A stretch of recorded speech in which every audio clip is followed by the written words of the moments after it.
المستعین وهو خیر ناصر ومعین۔ فص حکمت قلبیت فی کلمت شعیبیہ۔ آج کی فص حضرت شعیب علیہ السلام کہ جن کا قرآن مجید میں کئی مقامات پہ ذکر ہوا ہے، ان کے متعلق ابن عربی نے اس فصل میں گفتگو کی ہے۔ حضرت شعیب علیہ السلام کے ساتھ ابن عربی نے فصل کو نام دیا ہے حکمت قلبیہ۔ قلب کہتے ہیں دل کو، قلب، حکمت قلبیہ، قلب دل کو کہتے ہیں۔ فص و حکمت قلبیہ فی کلمت شعیبیہ۔ اب جو بھی ابن عربی فص منسوب کرتے ہیں جس نبی کے ساتھ، تو اس نبی کے ساتھ اس فص کی کئی جہات سے مشابہت اور مناسبت ہوتی ہے۔ تو یہاں پہ حضرت صالح علیہ السلام کی حکمت کے بعد ابن عربی نے حکمت قلبیہ فی کلمت شعیبیہ کو ذکر کیا ہے، تو فرماتے ہیں کہ یہ اس وجہ سے ہے، اس کی کافی ساری وجوہات بیان کی ہیں، جس میں ابن عربی فرماتے ہیں کہ لِأَنَّهَا يُبْحَثُ فِيهَا عَنْ قَلْبِ الْعَارِفِ بِاللَّهِ تَعَالَى وَوَسْعِهِ لِلْحَقِّ سُبْحَانَهُ لِأَنَّهُ مِنْ رَحْمَةِ اللَّهِ تَعَالَى الَّتِي وَسِعَتْ كُلَّ شَيْءٍ۔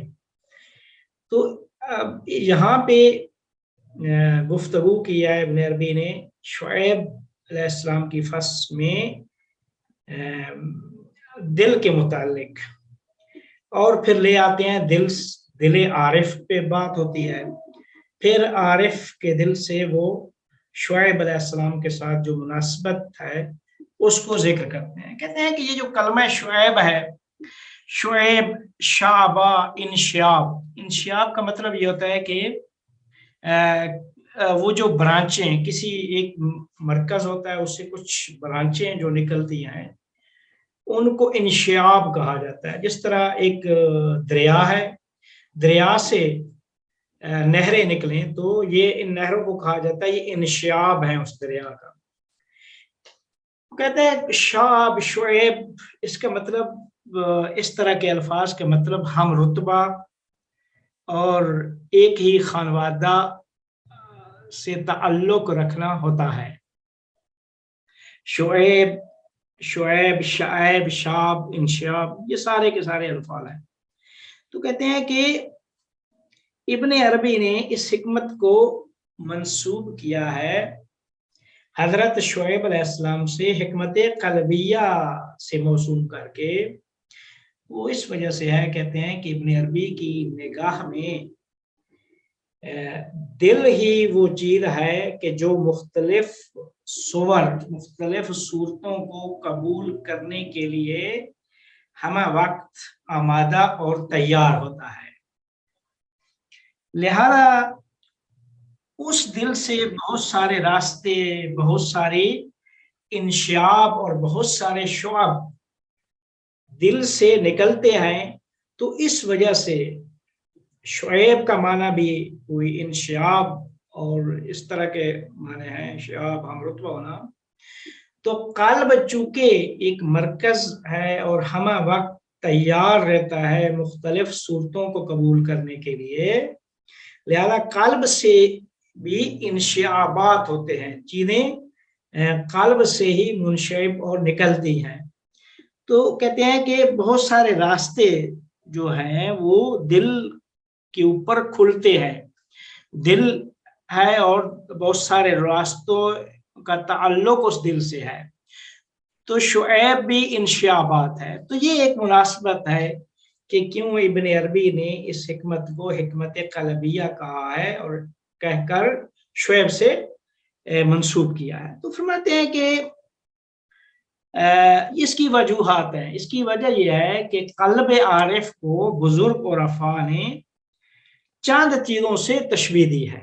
قلب آدمی، قلب انسان جو دل ہے، جسے ہم اپنی زبان میں دل کہتے ہیں، دل انسان، دل آدمی کو چند چیزوں سے تشبیہ دی ہے. تو آج کی اس فصل میں اور انشاءاللہ آج کی اس نشست اور اگلی نشست میں بھی انشاءاللہ ہم دل کے اوپر گفتگو کریں گے. دل ایک ایسی یعنی چیز ہے جس کے متعلق فلسفہ میں بھی بہت زیادہ گفتگو ہوئی ہے، عرفان میں بھی ہوئی ہے.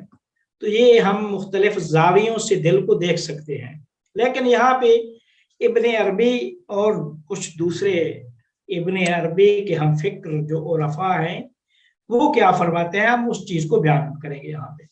تو فرماتے ہیں کہ بزرگ عرفا نے قلب عارف کو چند چیزوں سے تشبیہ دی ہے. پہلی تشبیہ کہتے ہیں کہ پہلی تشبیہ آئینہ کہ جس کے اندر صلاحیت پائی جاتی ہے مختلف صورتوں کی، طرح طرح کی صورتوں کو منعکس کرنے کی، جس کے اندر صلاحیت ہوتی ہے کہ جو بھی اس شیشے کے آگے کھڑا ہوتا ہے وہ شیشہ اس کو اپنا چہرہ دکھا دیتا ہے.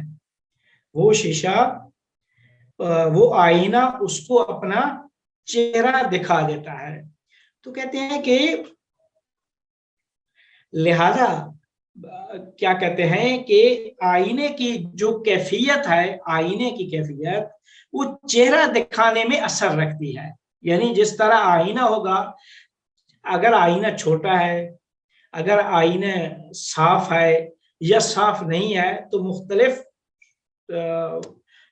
صورتوں میں مختلف طرح کا وہ چہرہ دکھائے گا. لہذا کہتے ہیں کہ آئینے کی کیفیت جو ہے وہ چہرہ نمائی میں، چہرہ دکھانے میں اثر رکھتی ہے.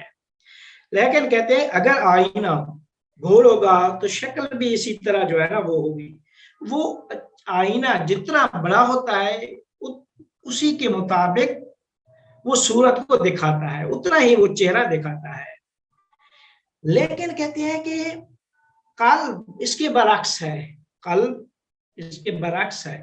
قلب کو آئینہ سے تشبیہ دیا ہے، لیکن جو کیفیت، جو خصوصیت آئینہ میں پائی جاتی ہے، دل میں اس کے برعکس وہ چیز پائی جاتی ہے. دل میں کیا ہوتا ہے، کہتے ہیں کہ قلب میں ہوتا یہ ہے کہ اگر ظرف ہے، قلب ظرف ہے تو وہ مظروف کی حدود کو معین کرتا ہے.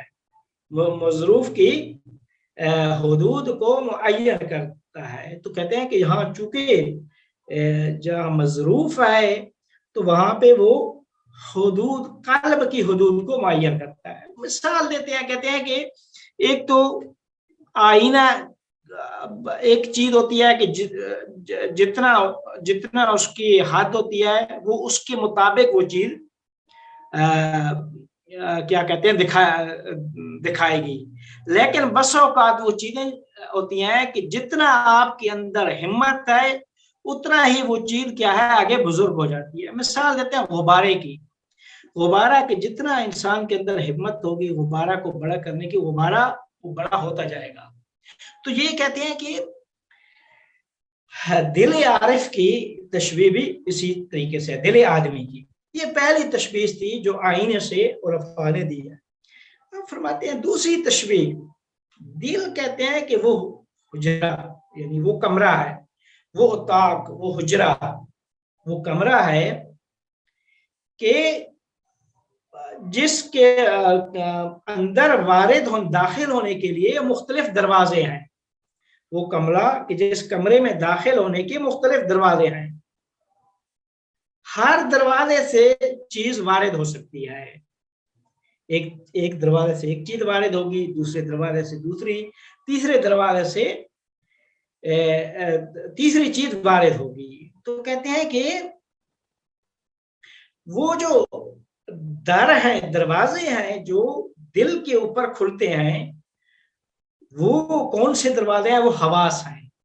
حواس جیسے انسان حواس ظاہریہ، حواس باطنیہ، جس میں آنکھ،